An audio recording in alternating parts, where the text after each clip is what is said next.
Пандемиянын артынан көп адамда каржылык тартыштык жаралганы баарыбызга эле маалым. Андыктан сиздерге каржылык сабаттуулук боюнча 6 эреже сунуш кылабыз.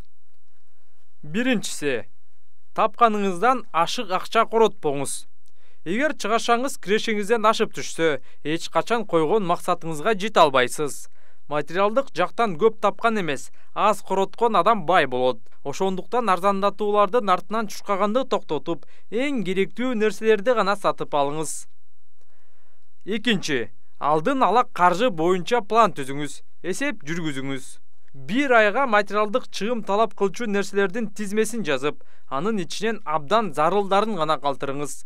Ошол план боюнча акча бөлүштүрүңүз дагы, ошону гана коротуп, ашканын сандыктын түбүндөгү капчыгыңызга салып туруңуз. Үчүнчүсү, тапкан кирешиңиздин 10%-ын сөзсүз түрдө депозит ачып, же сейфтин түбүнө салып коюңуз. Бул келечекте чоң нерсе алуу же иш жүргүзүү үчүн болсун. Бул каржы сабаттуулугундагы негизги эрежелердин бири.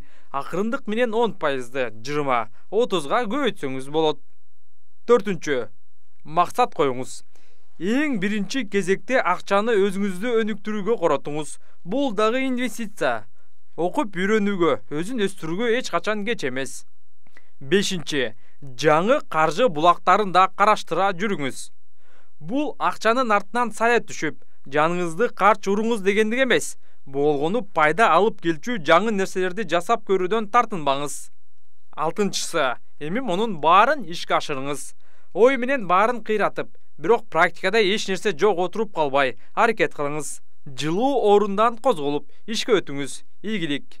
Урматтуу достор, On Top каналында кошулууну жана бул видеого класс коюп, башка адамдар менен, досторуңуз менен бөлүшүүнү унутпаңыз.